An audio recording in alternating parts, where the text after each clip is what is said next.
Hello Andy, myself Dr. Amulya, working as a fertility consultant at Shree Fertility, Himayatnagar branch.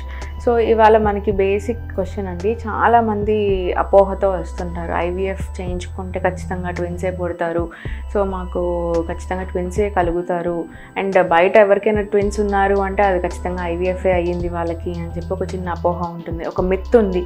అంటే IVF చేయించుకుంటే అమ్మో మనకి ఇద్దరు babies మళ్ళీ మనం కెన్ వి గో ఫార్వర్డ్ అని చెప్పి చాలా బేసిక్ డౌట్స్ ఉంటాయి. సో దాని గురించి మాట్లాడుకుందాం.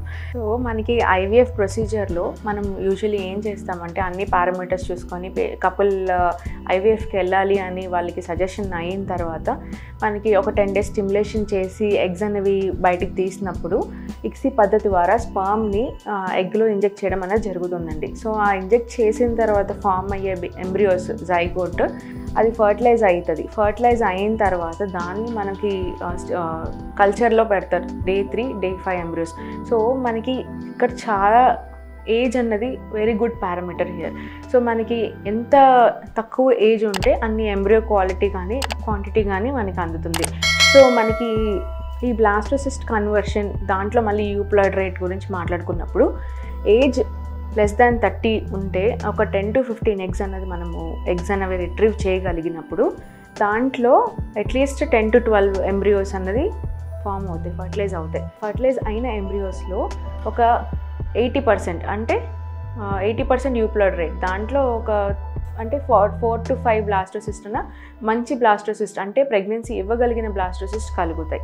అదే ఏజ్ మోర్ దాన్ 35 తీసుకోండి, వాళ్ళ ఎగ్ రిజర్వ్ అనేది తక్కువ ఉంటుంది, వాళ్ళ క్వాలిటీ కూడా తక్కువ ఉంటుంది. కాబట్టి ఎగ్స్ రిట్రీవ్ అయ్యేదే మనకి అట్లీస్ట్ ఒక 7 or 8 వచ్చినా దాని నుంచి వచ్చే బ్లాస్టోసిస్ట్ 1, 2 or 3 మ్యాక్సిమం ఉంటాయి.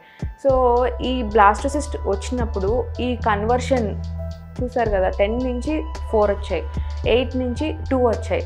సో ఈ కన్వర్షన్ ఏజ్కి ఎంత డిపెండెంట్, ఏజ్ అండ్ క్వాలిటీకి ఎంత డిపెండెంటో సేమ్ టైం మనకి ల్యాబ్లో చూసినప్పుడు దాని గ్రేడింగ్ అని ఉంటుంది. సో ఎంబ్రియో ఒక గ్రేడింగ్, సో ఎంబ్రియో ఒక గ్రేడింగ్ బాగున్నప్పుడు ప్రెగ్నెన్సీ ఇచ్చే పొటెన్షియల్ ఉందని తెలిసినప్పుడు మనకి రిప్రొడక్టివ్ మెడిసిన్ స్పెషలిస్ట్ మీకు అడ్వైస్ చేస్తారు.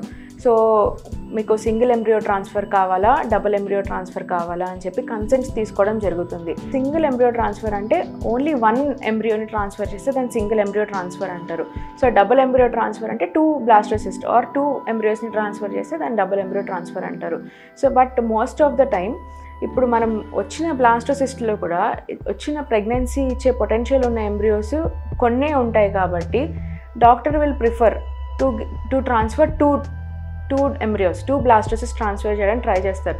ఎందుకు అంటే 2 బ్లాస్టోసిస్ట్ ట్రాన్స్ఫర్ చేసినప్పుడు దానికి ఎయిదర్ 1 అన్న స్టిక్ అవ్వచ్చు, లేకపోతే అసలు స్టిక్ అవ్వకుండా ఉండిపోయే ఛాన్స్ కూడా ఉంటుంది. కాబట్టి they will try to go for double embryo transfer.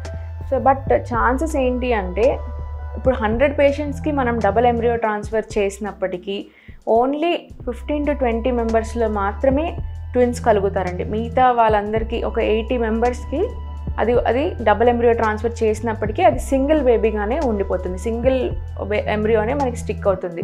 So ఆ స్టాటిస్టిక్స్ చూసుకొని physician will take a call. So ఇప్పుడు లేదు మీకు రిస్క్ వద్దు, you want to go for only single embryo transfer అంటే ఆ ఆప్షన్ ఫర్టిలిటీ సెంటర్లో ఉంటుంది.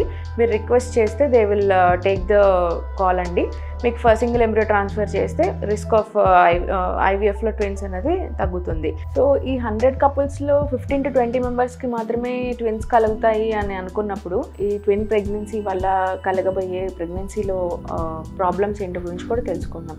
సో ట్విన్స్ వల్ల అంటే గర్భసంచిలో 2 బేబీస్ అనేది క్యారీ అవ్వగలగాలి. సో ఈ ఒక నార్మల్ బేబీ ఒక 3 kgs వరకు పెరిగినప్పటికీ ట్విన్స్లో ఏమవుతుందంటే సో అది డిస్ట్రిబ్యూట్ అవుతుంది. కాబట్టి మ్యాక్సిమం 2 kgs హెల్తీ బేబీ లాగా పొందడం జరుగుతుంది. అంటే 2 kgs ఈచ్ బేబీ లాగా వస్తారు. సో ఇంకొకటి వచ్చేసేసి వాళ్ళకి పోషకాహారం తక్కువ అందడం వల్ల ఇంట్రాయూటరైన్ గ్రోత్ రిస్ట్రిక్షన్ అవ్వచ్చు, and they have more chances of going for pre ఎక్లాంప్షియా and preterm labour. అంటే ప్రీటర్మ్గా అంటే 9 నెలలు నిండక ముందరే వాళ్ళకి డెలివరీ అవ్వడానికి లేబర్ పెయిన్స్ అన్నది రావడము.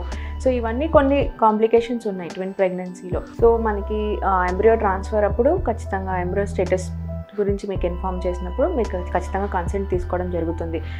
సింగిల్ ఎంబ్రియో ట్రాన్స్ఫర్కి వెళ్ళాలా, డబుల్ ఎంబ్రియో ట్రాన్స్ఫర్కి వెళ్ళాలా అని చెప్పి it is always your option అండి. సో మీరు డిసైడ్ అయ్యి ఇన్ఫామ్ చేసినప్పుడు డాక్టర్ అదే ఫాలో అవుతారు. సో దాన్ని బట్టి మనము సింగిల్ ఎంబ్రియో ట్రాన్స్ఫర్కి వెళ్తే IVFలో ట్విన్స్ అనేది ప్రివెంట్ చేయడం జరుగుతుంది.